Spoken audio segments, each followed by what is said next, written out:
Cara mengganti nomor HP pemulihan akun YouTube kita lewat PC atau komputer. Langsung saja klik ikon atau foto profilnya.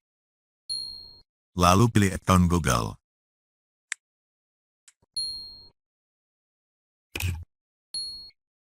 Kemudian buka bagian keamanan.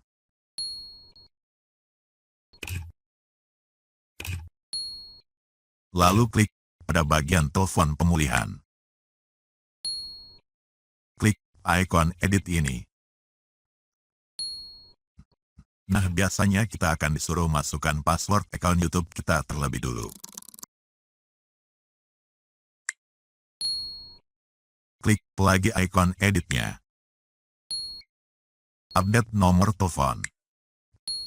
Nah, sekarang baru kita bisa ganti nomor ini dengan nomor HP lain yang kita inginkan. Selanjutnya, dapatkan kode. Masukkan kode verifikasi yang dikirim sistem Google ke HP kita di sini.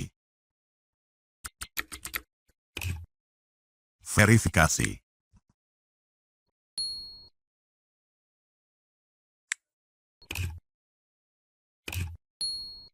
Nah, berhasil.